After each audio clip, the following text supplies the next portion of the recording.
If you are interested in learning how to expand a TD-17 kit that only has 2/4-inch jacks available for more cymbals and drums, this is the video for you. These are fantastic kits. My biggest concern when I was looking at buying it was how much can I expand this kit? I've got 5-piece kit, 1 crash cymbal if you're going with the KV2 kit, but the KVX2, 2 crash cymbals, ride, and a hi-hat. But what if you want to add more stuff? All of the drums and cymbals that are included with the kit are connected to the module with a cable snake. I have an extra splash cymbal here. I had 1 available 1/4-inch jack that I could connect that to. Now I'm tapped. So how do I add more pieces to this kit? We're going to talk about it right now. So each of these pads has the head zone and the rim zone. I hardly ever use the rim of any of my toms. Snare, yes, I rim shot, I cross stick, but for the toms, it's extremely rare that I use any of those. So in the module, you uncheck H and R, and that means that you can assign the head differently from the rim. So with that box checked, it is designed so that when you pick a tom-tom, it will put the appropriate rim of that tom with it. If you unselect that, now you have the option to have a completely different rim sound from whatever tom you're using. Cowbell, triangle, spaceship. If you use a double kick pedal, putting a closed hi-hat sound on one of the rims saves you from having to try and keep the hi-hat closed or use some sort of drop clutch.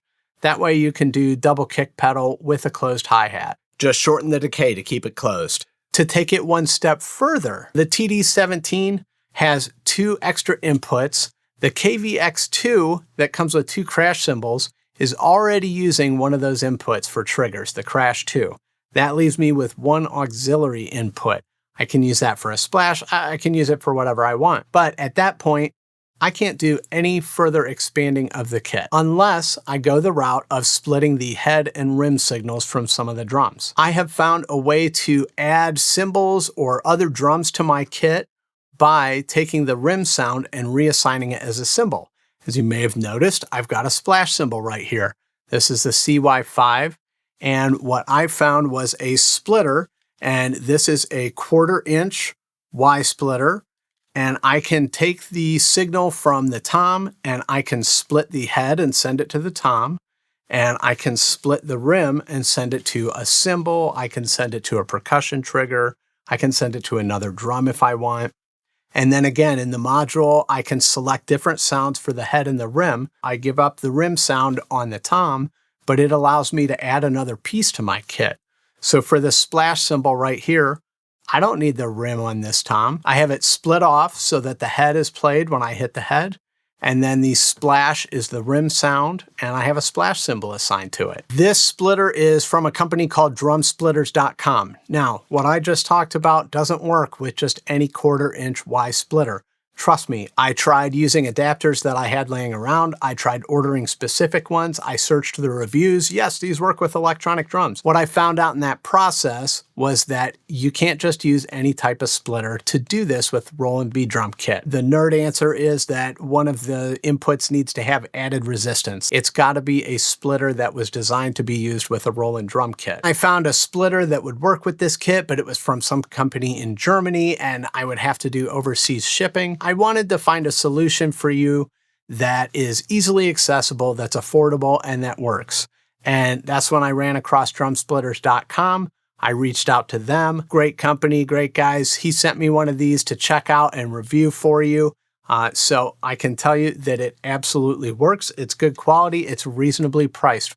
What more do you want? Right now, I could expand 1, 2, 3. I could add 3 pieces to this kit. I could keep the head sounds, and then using the rim sounds, I could add 2 more cymbals, another drum. I can do whatever I want. So one of these splitters, 20 bucks, you're good to go to add pieces to your kit. And one of my biggest concerns with the kit initially was the expandability or lack thereof. Rigging this thing up is no big deal. First, you disconnect the 1/4-inch cable that is going into the tom. Then you plug that into the single end of the Y connector. Next, you connect another 1/4-inch cable from the head output of the splitter and run that right back into the tom. And finally, you run an additional 1/4-inch cable from the rim output and plug it into the device that you're adding to the kit. According to drumsplitters.com, these splitters will work with other Roland V-Drum kits, but I have only personally done it with the TD-17. If this video helped you out, thumb it up. It really helps the channel. Now go ahead and click in here for a full review of the kit. I will see you over there. If you're not already subscribed, we'd love to have you. Thank you so much for watching. I will see you soon.